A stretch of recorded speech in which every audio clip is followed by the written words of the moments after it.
Every team, every topic, everywhere. This is Believe.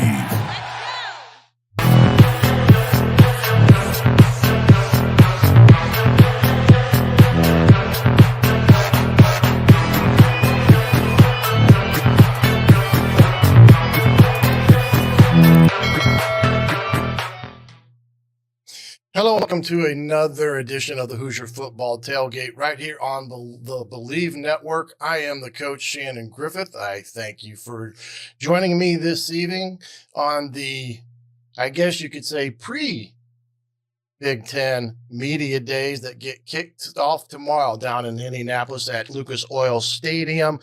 Indiana Hoosiers will be up on Thursday this week. We'll get into that here in just a little bit, but you got the Big Ten Media Days happening, and it's right there now. We're probably within striking distance of hitting that magical number for the first game of the season here in a couple of weeks of being 30 days out. So things are fastly approaching, and it's time to get football going, and I am happy to have football back, or at least close to having it back here this evening. Couple things here before we get going tonight. First and foremost, want to thank Bet Online, the world's most trusted betting platform and your number one source for everything online sports betting. Right now, you can receive a 50% free bet of up to $250 on your first deposit to bet on anything from the Olympics that's starting here in a couple weeks, baseball, Formula One, you name it. They have got all your opportunities to place a wager. BetOnline has every set stat, every matchup, and even live odds and spreads while the games are being played. When the game's over, head on over to our online casino and get in on the game of blackjack, poker, or unwind with one of our over 150 slot games. Remember, head to the website today and get in on all the action. Use that promo code BLEAV for your 50% free bet credit on your first deposit up to $250. Bet Online is where the game starts. And again, thanks to them and what they do for us here at the Believe Network and also here at the Hoosier Football Tailgate in helping us bring you all the content we possibly can here on the Believe Network. Also, I wanted to point out, linked a number of affiliates that have joined up with Hoosier Football Tailgate for the 2024 season. You can find those links in the description or in my link tree that I have on my bio pages on Twitter, Instagram, and Facebook.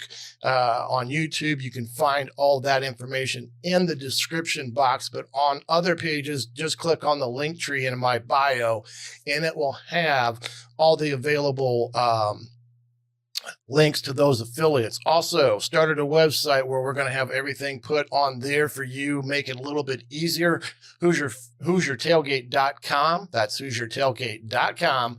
Also on there, you'll have an opportunity to go onto our online store. We've got some branded logo items there for you to look over. Game day apparel that you can help this channel out. If you want to purchase one of those items, we'd greatly appreciate it.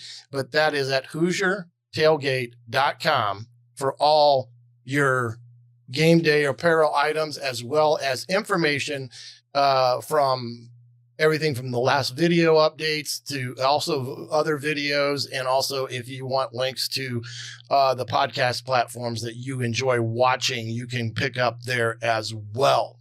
But Big Ten Media Days, what can we say? We're going to take a look here a little bit of, some of the things that are going to be popping up here at the Media Days. We're going to talk a little bit about the NCAA lawsuit and roster size limits that are coming into play, especially for the sport of football. So those are some of the things that we'll talk about as well.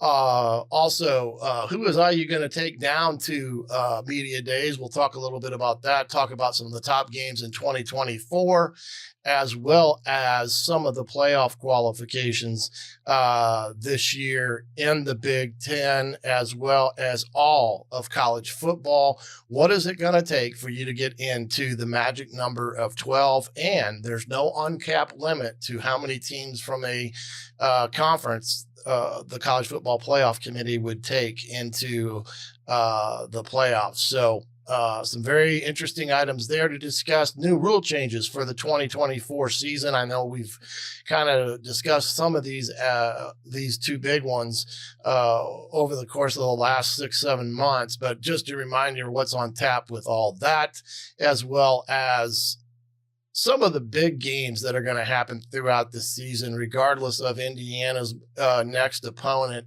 There are some big games that will be on tap this year in the Big Ten, and some things that we've not used to seeing as those teams from the Pac-12 joining us here in the Big Ten. You've got UCLA and USC, as well as Washington and Oregon, all joining the Big Ten, which I believe now becomes the Big 14.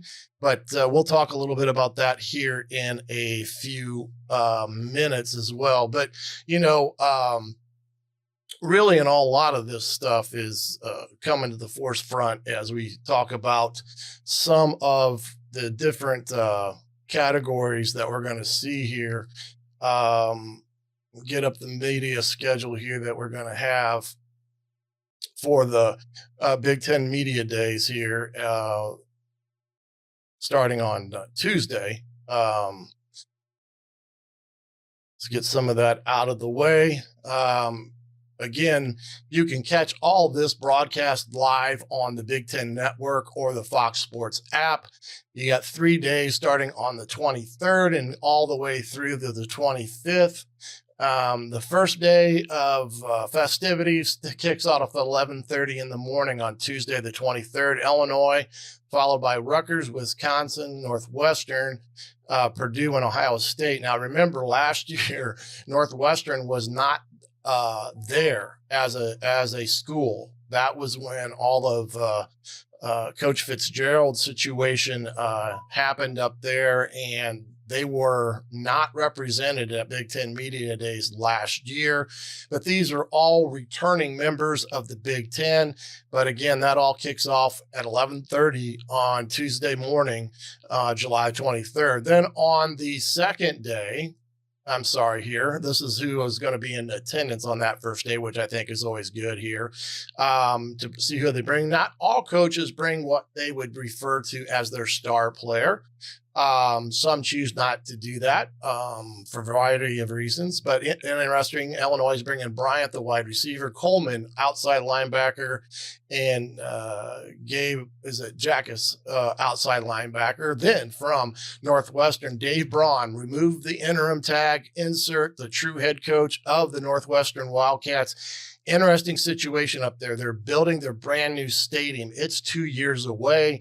They're going to be playing some of their games on campus where their practice facility is at, along the lakeshore there on the campus of Northwestern. It is a beautiful, beautiful area there at Northwestern.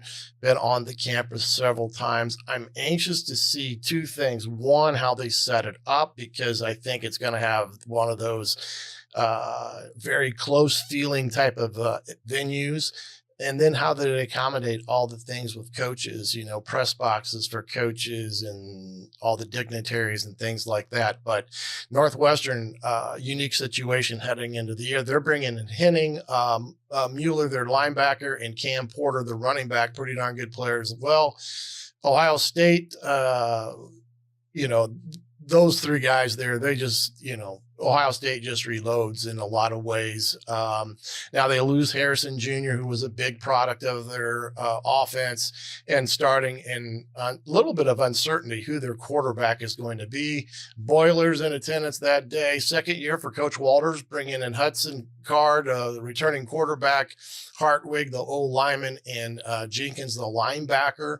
All three pretty good darn ball players. I think Purdue's offense, if they find their identity a little quicker in terms of what they're planning on to do with not just the throwing the football, but also the run game. Watch out for that offense, because they could also be putting up big numbers on the year there in West Lafayette. Rutgers with Coach Schiano bringing in Moynihan, Powell, and Tor, the linebacker. Again, big year last year for Coach Schiano there at Rutgers. They brought in a transferred quarterback from Minnesota, who is probably going to be their starter this year. But again, big year for Rutgers last year, turnaround year in some respects for Coach Schiano. We'll see what he has on the forefront for this season, as well as Luke Fickell and his second journey into the Big Ten as well.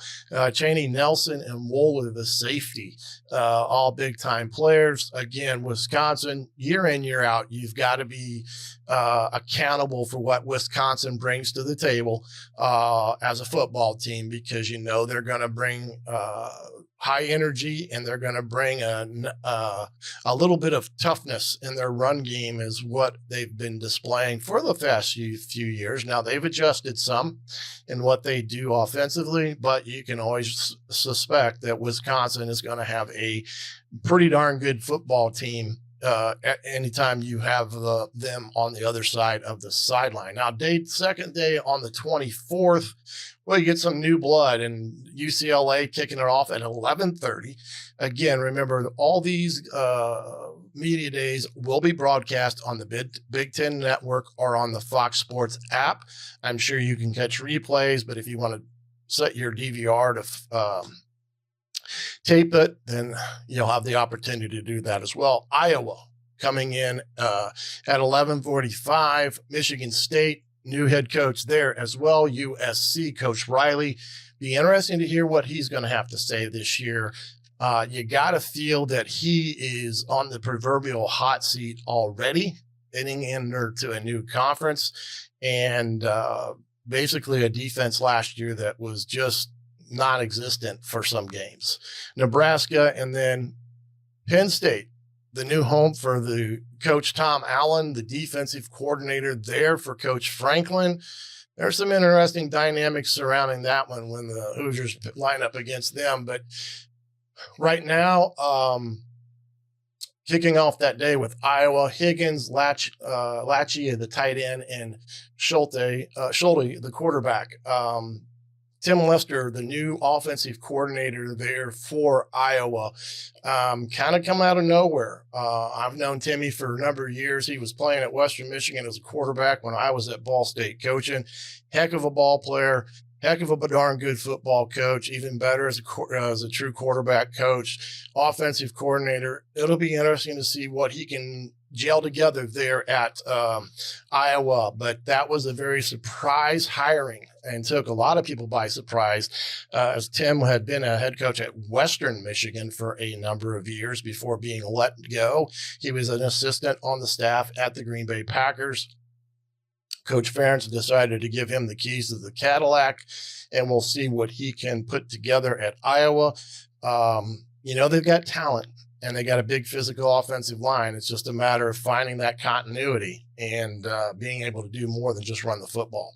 Michigan State, Jonathan Smith, the new head coach from Oregon State. Everything, at Oregon State and Washington State, there are kind of the left out members of the old Pac-12. But Jonathan Smith, new head coach at Michigan State, did a great job at Oregon State. Carter, Tatum, and Velling, the tight end, all be there. But Jonathan Smith, very good ball coach. What he did at Oregon State, and sometimes it goes unnoticed because a West Coast team doesn't always appear at prime time or mid-afternoon for us folks here in the Midwest. What he was able to do at Oregon State, he did one heck of a job there. And it's too bad that Oregon State and Washington State, for that matter, were left out of a lot of people's, conferences, including the Big 12, where Arizona State, and Utah are going to be moving. But Coach Smith, first year at Michigan State, it'll be interesting to see what he puts on the table there. Nebraska, Coach Matt Rule, second year. Isaac Gifford, the safety, big-time player. Robinson, the D lineman. Ben Scott, corner. You got to thank Coach Rule. First year last year, kind of shaking off some of the old college cobwebs, so to speak. Still had a pretty darn good year with that football club. Very tough. If you ever watched him play, I think he's bringing that toughest mentality back into the fold there at Nebraska. And it'll be interesting to see how he fares in terms of how he sees his team heading into his second season there at Nebraska. Coach Franklin on tap with Penn State. Then next, Javon Thompson, defensive end, Reed, the safety, and then Warren, the tight end. And then, of course, the storyline there would be Tom Allen, the former head coach here at Indiana, joining Coach Franklin as the new defensive coordinator for Penn State. And I'm going to tell you, and you probably already know what I'm going to say, but Tom Allen is a darn good football coach, and he's a darn good defensive coordinator, and kids love to play for him with the energy that he brings. So Penn State defense has a lot of storied tradition, and it'll be interesting to see if this is something that helps put Penn State or even Coach Franklin, over the top in some respects, that they're able to pick off of Michigan and Ohio State and be the ones at the top of the hill at the end of the year. But anyway, Deshaun Foster and the UCLA Bruins coming into town as well. Gerber's their quarterback. I think it's Toya, their D lineman, who's a really good defensive lineman, is going to be in attendance. But Deshaun Foster just took over this past spring at the head coach, as his old head coach went to Ohio State. So there's some interesting dynamics there. But Foster's first year in Pasadena as the head coach at UCLA. UCLA has been one of those teams over the past couple of years that has teetered on being good. They just haven't been able to get over the top, so to speak, in some of their games. So it'll be interesting to see what implementations Foster incorporates into that program. Well respected, well liked, not just in the locker room, but also throughout campus. So very interesting to see what he has to say. And then, of course, Lincoln Riley, the head coach there at USC, having to replace his big-time quarterback. He's got Miller Moss coming in as the quarterback, Ramsey at safety, and Moynihan as an offensive lineman. Like I said, I think Lincoln Riley, if you had to say that if this year wasn't a do or die year for him as the head of the USC program, I don't think you'd be giving very good knowledge, because I do think he is one coach that is on the hot seat within the conference. I do think he is one that, because of what happened last year, he ends up firing his defensive coordinator after they played. I can't remember. I think it was Oregon. But a lot of change there has occurred, and I think the next change will be the guy at the head of the table. But USC still a very formidable opponent for anybody that they play, whether it's in the Big Ten or anywhere else. But there'll be some storied games that we'll get to see USC being involved with this year, being a part of the Big Ten. Then day 3, that's when the Indiana Hoosiers will take the stage. Oregon starts at 11:30, Minnesota 11:45, Maryland, Washington, Indiana at 12:30, and then finish up with the Wolverines at 12:45 with new head coach Sharon Moore. IU, Coach Signetti, first year as the head coach at the Indiana Hoosiers, and he's bringing down Ellison, Fisher, and Caddick, the offensive lineman. Big return, wasn't supposed to play, he was moving on, but able to get him back, that I think helped bolster that offensive line. Aiden Fisher, the linebacker, I don't think anybody can say anything bad about the young man. Every time that I've heard him speak or, talk in the press, I've always been truly impressed with him as a young man. I do think he's going to be a leader for them. I know Coach Haynes has a lot of respect for Aiden and what he brings to the table. And then Ellison, the running back, as you know, is a kid that I think has to have a big year, but I think there's going to be a by committee in that room. But Indiana's running back room, I do believe, is a very solid room. Maryland, Coach Loxley coming off a big year, but Tua is gone. Felton, Hypolite, and then Phillips, the D lineman, excuse me, and job that Coach Loxley's done at Maryland again. Done a pretty good job there in his short period of time back at Maryland as the head football coach. We'll see if this is a little bit of a rebuild for him. He lost a very dynamic player at quarterback. I'm not sure they can replace those points in some respects or production, but we'll see what he has on tap for that. Then Sharon Moore from Michigan takes to the mic. Bradison, Edwards, and Page, there are going to be the three that they bring here.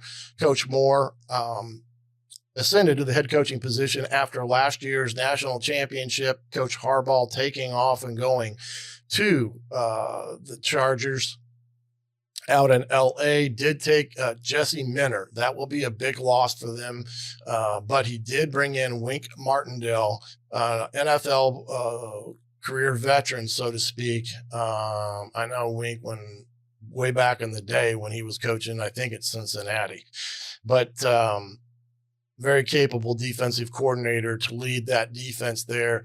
First year for Sharon, it'll be different from going from the OC spot to now being the head man in charge, although he did run that program during the time that Harbaugh was suspended for some things that had happened last year, especially with, I guess you could call it Filmgate. And it's interesting that we have heard nothing about that thus far in terms of punishment for the Michigan Wolverines. Minnesota, PJ Fleck, Rosemere, Lindenberg, and Taylor, all those kids, good players. PJ, I think it'll be interesting to hear what he has to say. I know that they've been close in some respects. They've had some big wins here and there, but they've just never really put it all together quite yet. And I don't know if time is ticking on that side of the coin for his tenure there at Minnesota, but he's always got one of those teams that probably scares a lot of guys in the Big Ten when they put on film, because they've got some ball players and they've always rose up to, get a biggie during the year. So we'll have to hear what he has to say. Dan Lanning from Oregon, and then Jed Fish from Washington, all the newcomers. So you got two of the national title participants on the last day, both with new head coaches. Jed Fish coming up from Arizona. Dan Lanning is a returner at Oregon. You got to think he's going to be a guy that feels like he's going to be the guy that's going to come in and contend from the West Coast against Ohio State and Michigan and so forth and so on. But you got to feel that is probably what he is thinking overall from that standpoint when it comes to entering the Big Ten. But we'll get the chance to see what he has to say in that regards. But we'll see those new coaches and how they impact the Big Ten. I'm interested to hear, are they ready to enter into a new aspect of college football? Got to think that their travel is going to be brutal. Although I think Penn State is really one of the teams that has one of the worst travel schedules this year, with, I believe, a few trips to the West Coast. But that will be an interesting dynamic for those schools, especially when you think if they come to the Midwest to play a night game, and how that may or may not impact them one way or the other. And then vice versa, a Big Ten team going out the coast. IU heads out there for game 3 against UCLA, Deshaun Foster. But we'll have an interesting dynamic when it comes to that aspect of things. with everything that impacts travel in the Big Ten, that will probably be a big talking point on throughout the week. We talked a little bit about let's see here, some of the rule changes going to be in effect for this year. Let's see if I can get to that one. Oh, first, Big Ten, the picks of the conference, who's going to win, and came out today for a lot of different publications, but this is the news publication up with all the top picks for the Big Ten. No surprise, Ohio State is picked to win it. They also have Oregon being a slight second, Penn State as a third, leaping over Michigan. So you got Michigan, who was the national champion, is now picked to finish fourth in the Big Ten. So that's a pretty big drop. And I guess they think there's going to be a little bit of fall off from Jim Harbaugh to Sharon Moore. Iowa is a little surprising that Iowa's fifth. I know that they've got a strong defense. They have for the last couple of years. And I guess they're probably thinking if they get any production out of the offense, then they're going to win some very big time games. But having them at fifth, that was a little head scratching for me. USC at six. Then you've got Wisconsin, Nebraska, and Rutgers in the mix there at 7, 8, 9. Again, Washington, another team that just competed in the national championship game, is picked to finish 10th in the Big Ten for Jed Fish in his first year. And then down here at the bottom, you have Maryland, Minnesota, Illinois, Northwestern, UCLA, Michigan State, Indiana, and Purdue. I'm a little surprised where they have Indiana on the board. And even that Purdue, for that matter of fact. But again, that will have to all be proven on the field for Indiana to get any recognition or any type of respect in the Big Ten. They're going to have to win some games that no one anticipates them from winning. I did see one publication having them at 8-3. We'll talk more about Indiana and everything that goes into not only their roster, but also looking at the preview of the schedule here over the next few weeks, working on that diligently to get that out and talked about as well. But you can see there, it's a very different looking Big Ten. But some storied and tradition-rich programs that are dotting that pick from 1 through 14 or 18 or whatever it was for this season. So that one came out today. I'm sure there'll be some other ones as well here in a few days on that regard.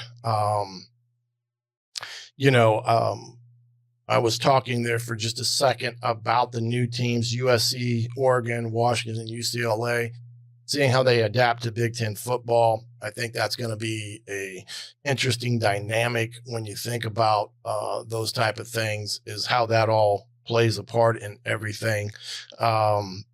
It's just going to be one of those things that all the teams in the Big Ten this year are going to face this travel. Football is not as bad as other sports could be in that regard. But a Big Ten team that goes out to the West Coast and plays a night game, that is going to be a lot different. If you're talking playing a 7:00 West Coast time, that's a 10:00 body feel for a lot of kids. So how do you address that? Or how do you handle that dynamic going 3 time zones away to play a football game in the evening and it being a late game for your body in that regard? So that'll be an interesting aspect of all this, is that travel from a coach's standpoint of what is all happening there. A couple things with the NCAA lawsuit that we've seen over the last few weeks. We know that we've gotten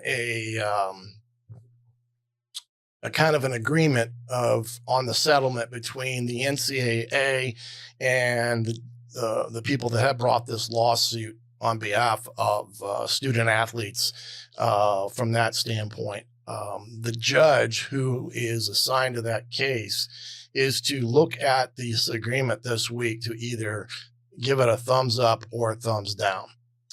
Now, one of their attorneys, I believe his name was Steve Berman, he's one of the co-counsels, said that the revenue distribution looks like it will go from 75% of the revenue sharing will go to college football, 15% to men's basketball, 5% to women's basketball, and then 5% for all others in this regard for this distribution of revenue sharing from the TV deals and things of that magnitude. So it'll be interesting to see with everything there what all comes about over the next few weeks in terms of what is on tap there with that as we, come out of media days. I'm sure if all the commissioners had their way with it, it would have been done now because the SEC's already gone. I think the ACC's already gone. But a couple things that I'm hearing and I'm going to look here real quick with some things. I think I've got it in here somewhere. Maybe I don't. Oh, yes, I do. Right here. One of the things that have come out with this is Houston Christian University, which is down in Texas, of course, and listening to some people talk about this lawsuit. There's a lot of technical jargon and lawyer talk that is coming about with all this of late. One of those things I saw on LinkedIn, a gentleman that publishes a newsletter that he has put out about the name, image, and likeness is very astute of everything when it comes to this type of matter, has said already that ADs and presidents are not the reasonable parties to make the call one way or the other when it comes to vote up, vote down, that it goes much deeper in that. And that even in some respects of who's filed the lawsuit and who are the defendants, so to speak, is also a little bit on the fringe as it pertains to everything that goes into these decisions. And that's why there's been a lot of talk of this judge maybe not totally signing off on this. One thing that I heard of was there were a couple things that it would be the board of trustees that would ultimately tell the president's yay or nay on this in that respect, as well as how that would be communicated to the conference of that school. The other thing was that they have not totally addressed Title IX and how that all is going to make its way into this equation. So sometime this week, they're supposed to have a rendered decision, but it may have some roadblocks to being finalized. And this thing could get thrown into a little bit of a tizzy because it sounds as if there are some legalities that maybe not be overly true in terms of how the lawsuit was filed and things like that. Then this what brings up to this situation here at Houston Christian down in Texas. They're kind of what we call 1AA school. They're not a part of the Power Five, but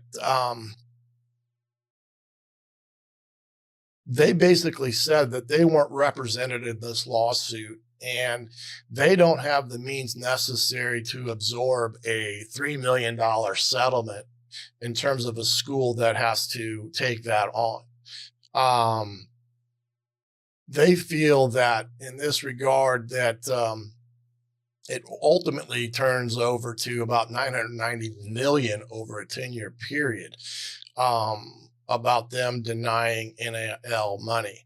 Now, this, in terms of school like this, you can think of the Ball States of the world, the Mid-American Conference, and other conferences. They've already been told, hey, look, here's the deal. You're not going to have much say in this, so you better get ready to absorb some of the money that we're supposed to come to you, because we're going to utilize that in other ways. And so that's what this Houston Christian is saying in this lawsuit. It said that it's not a class member and thus will not get notice about the settlement should Wilkin approve it. That is the judge in California. The school maintains it has not filed too early, as asserted by the NCAA. They basically said you're too late to the party to raise any objections to this. We've already decided, and this was it. The school added that it will be on the hook for $3 million in NIL-related harms. There's no evidence that HCU deprived anyone of name, image, and likeness rights, because they weren't a part of the suit in that regard, and they never got a chance to, or any of these schools in that right got a chance to talk about this when it comes to how this is all working out. They basically got told by the higher ups, and whether it be the NCAA or the power conferences, hey, this is the way it's going to go, so you better get ready. And by the way, you're not going to have a say-so in this. So there you got that dynamic. And then you throw in Title IX into the equation, because there's not been anybody that's addressed Title IX. Now, the Department of Education has not even provided guidance on how this all would affect Title IX, which makes it a little bit harder to determine how it may or may not impact that. I have talked about this before, and how this overall may impact things. Number one, take the sport of football. They are coming to an agreed roster size of 105 players. 105 players, all on scholarship. You would have no more walk-ons. So you would not be able to have a team of 125 to 130, like you've had in the past for practices, and then all of a sudden bring in walk-ons in, and you find that one diamond in the rough that becomes, a scholarship player, and so forth and so on. So with football, having just 105, you ultimately pick up about 20 to 25 additional scholarship dollars. But your depth when it comes to some of these positions and such is really going to have to be looked at in terms of what you've got there, what you don't got there, because that's where you would look to walk-ons for some of those position groups. So how that may impact down the road teams, especially with dollars that are coming in and supposedly going to name, image, and likeness and profit sharing with the college athletes, and Title IX, I'm afraid that this is going to impact other sports in a negative way.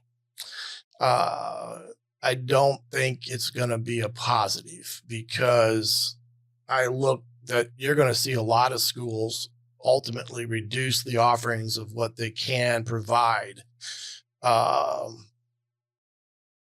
students on their campuses because of this scenario, especially at these Division I levels. Now, the Division II and Division III, I don't think are going to be impacted at all on this. I may be wrong. I'm talking about the Division I schools and those mid-major schools. The mid-majors, I think, for the most part, can be the ones that get hit hard in terms of eliminating women's sports and opportunities in order to help meet Title IX requirements, so forth and so on, as well as other men's sports, and how that all may look. So those dynamics are all unsettled. You've got a lawsuit that may or may not be signed off by this judge.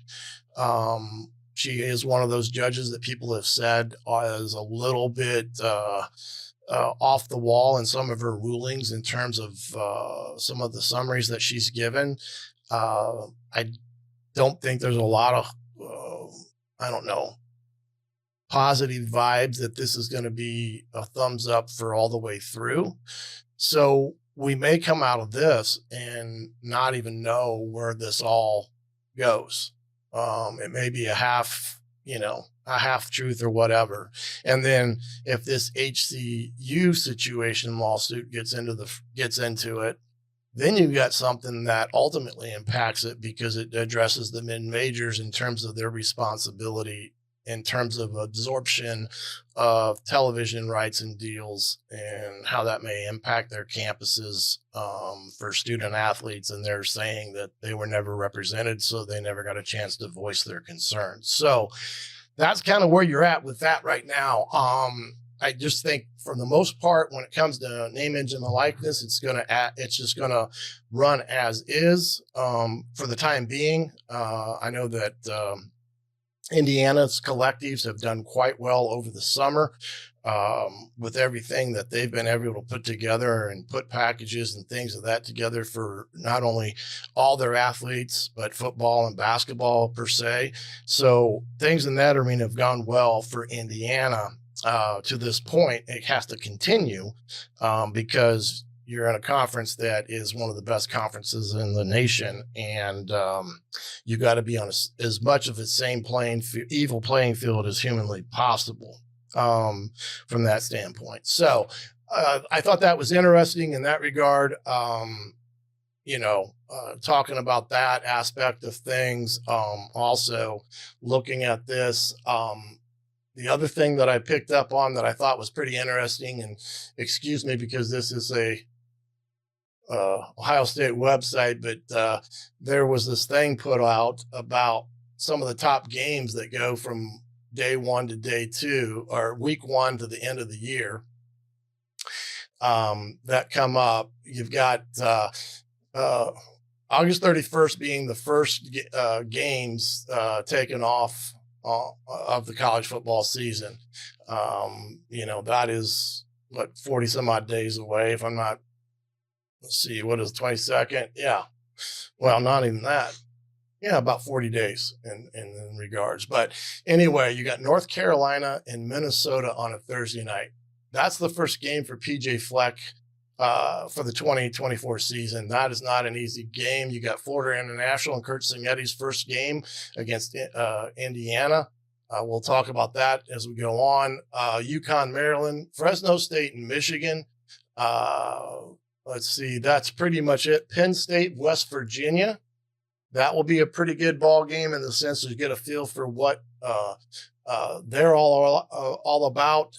USC and LSU, all from Vegas. So that's another going to be another big ball game in this equation as we go through the week. Week two, some top games: Kansas and Illinois. Iowa State, Iowa, already in the rivalry game in week two. That's a little bit unheard of, but anyway, Michigan State and Maryland right off the bat, Big Ten game. Texas and Michigan, and Colorado and Nebraska. Those are as big a games that you could ever want, but they're week two of the 2024 season. So those will be two ball games that will have a lot of eyes on them. And then Oregon doesn't have any slouch against Boise State for that one. Then you work into the third week in September, Maryland and Virginia, Oregon State. That's their rivalry game. Again, that had to be accommodated and moved since that was an end of year situation. Notre Dame and Purdue. That rivalry is back. We'll happen to see what all that entails. Indiana at UCLA. The Hoosiers take a trip out west with that one. Washington State, the Apple Cup, and then Alabama versus Wisconsin. That has got an interesting flavor to it. So week 3 already, and we're seeing some pretty darn good ball games out of conference for the Big Ten. And again, you're thinking about the playoffs and how that all involves some of these schedules. Week 4, USC, Michigan, one of the big ones in the conference, Iowa, Minnesota, Illinois, and Nebraska, Northwestern at Washington. Again, Ohio State plays Marshall, UCLA and LSU. So LSU's played Southern Cal, and now they're going to play UCLA, Michigan State, Boston College. That could be a good ball game. Purdue and Oregon State, and then Rutgers, Virginia Tech. That should be a good ball game. So not as flashy as some of the first weeks, with the exception of the USC Michigan game. So I'm just getting goosebumps talking about it, just from the standpoint, these are all some big time games. And we're talking within the first 4 weeks of the season, we're seeing some big time games within the Big Ten, as well as non-conference matchups. Heading into week 5, Minnesota, Michigan, Ohio State, Michigan State. That will be a dandy. Illinois, Penn State. Depending on what Illinois brings to the table, that could be one of those games that Brett Bielema is looking to knock off Penn State. Washington and Rutgers, Oregon, UCLA. That'll be a good matchup, as well as Wisconsin, USC. Wisconsin will be heading out to USC. So, again, top matchups within conferences. We're full-fledged in conference there. Week 5, week 6, some notable games: USC, Minnesota, Iowa, Ohio State. Again, where's Iowa? They picked them pretty high within the conference. Did they find an offense? Do they find an offense that's going to be able to produce points in the Big Ten, knowing that their defense has been pretty tough defense the last couple of years? Michigan State, Oregon, that will be a good one back in Oregon. UCLA, Penn State, Michigan, Washington. Again, another game, big game potential there. Week 6 of the season. Week 7, Washington, Iowa, Ohio State, Oregon. That'll be a dandy. That will be a big one because they're 1-2 in the conference, according to the media. Another big one, Penn State, USC, and then Minnesota at UCLA. Those are kind of the big ones that they think are on tap. Week 8, we've talked about Northwestern and their setup, so Wisconsin gets to go there. That one to me is about that biggest game. And then, of course, Iowa at Michigan State. Again, that should be an interesting ball game as well. Week 9, Michigan State, Michigan. Their rivalry stays alive. Nebraska, Ohio State. Matt Rule and what he's got on tap will be interesting. We've talked about Indiana's schedule heading into the season and what they have on tap with their first 3 or 4 ball games, or 6 ball games, I should say, prior to going into their game with Nebraska. They have a week off before they play Nebraska. They 4-2 at worst is what I would say. Of course, 6-1 or 5-1 at best, but they're going to have a week, 2 weeks to prepare for Nebraska. So that game, in my mind, will be a big game, even though it wasn't mentioned here. But we've already noticed some of that stuff there and what that is. And let me get the correct thing up here. Let's see, week 7. Okay, week 8, October. Now we're into October. You can start some of these games, or, maybe deciding who's in, who's out. Wisconsin, Northwestern, Michigan and Illinois, and Iowa and Michigan State. Not overly big-time games, I would say, in that regard. You're going to get some of these games will be featured on Peacock. So if you're not a Peacock subscriber, you're going to have to subscribe if your team that you want to watch is on, if Indiana happens to be on Peacock, that's what's going to take. And I don't know. I have to look. I'm not sure if they've got a dedicated package for just football, but it'll be interesting to see what is all entailed there, because I do think the Michigan or the Purdue Notre game will be on the Peacock Network. Week 9, October, Michigan State, Nebraska, Ohio State. We've already covered this. I'm sorry. Penn State, Wisconsin. All three of those games have possible big meaning. The following week, we're into November 2nd, Wisconsin and Iowa, Oregon and Michigan. That'll be a dandy. Getting Oregon in Ann Arbor for November the 2nd game. UCLA going to Nebraska, Ohio State, Penn State. What a game that should be. And then USC, Washington. That will be a big rematch. So you can see there some very big quality games within the Big Ten.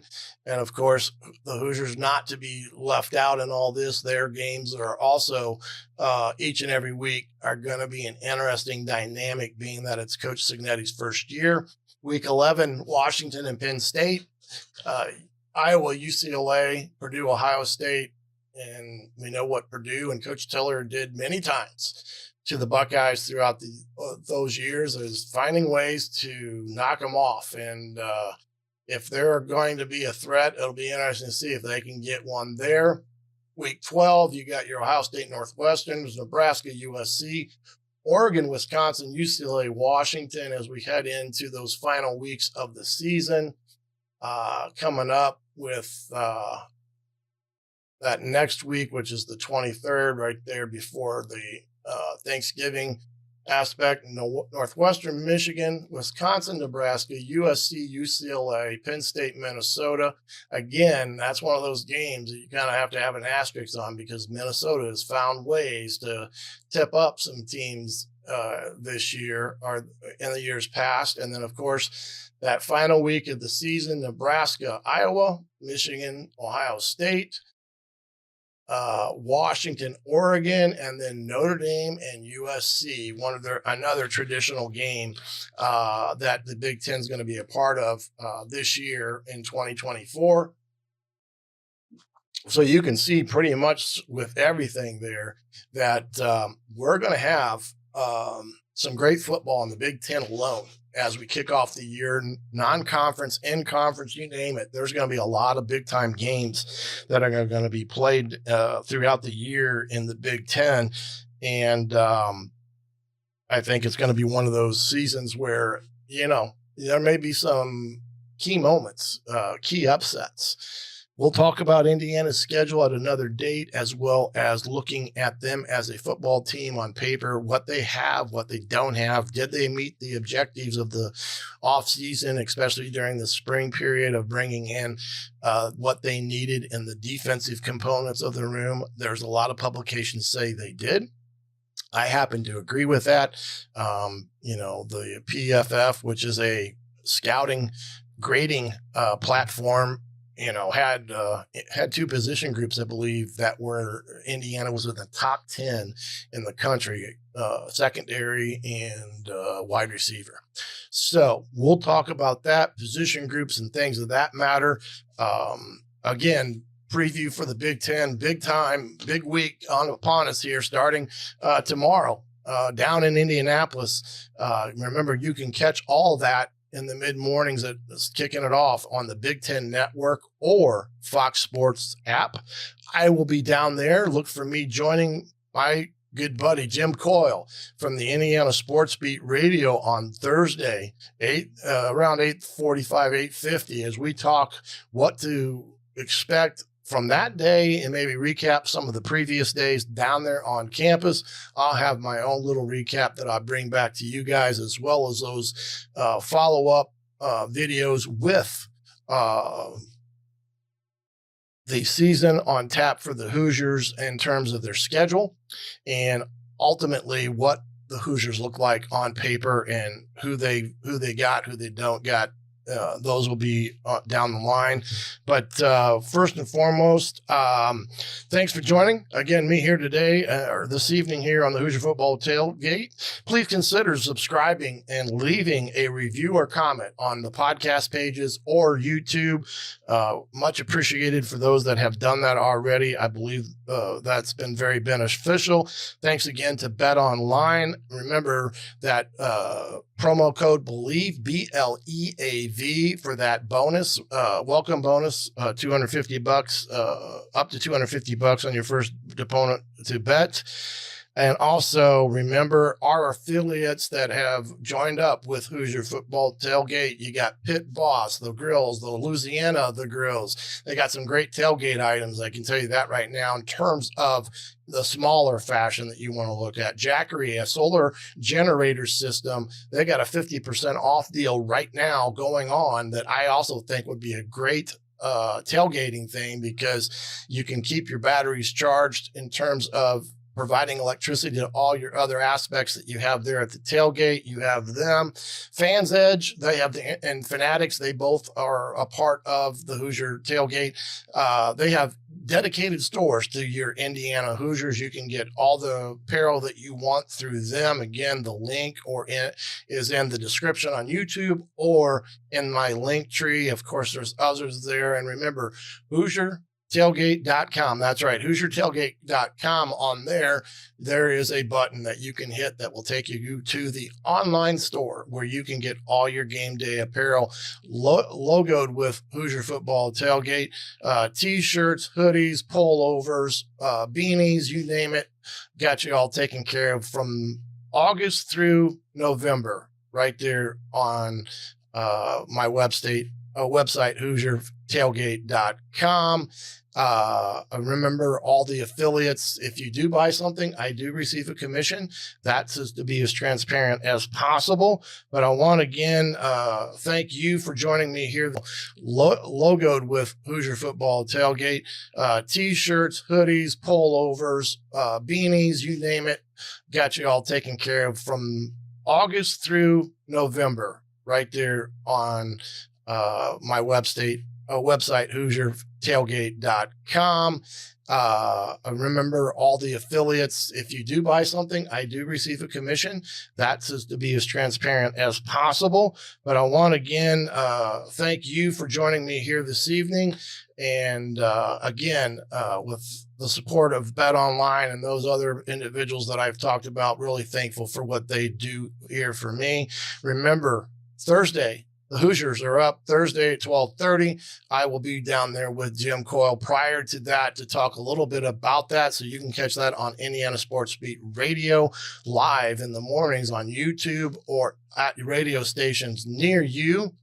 But until we meet again, this has been the Hoosier Football Tailgate with me, the coach, Shannon Griffith, right here on Believe.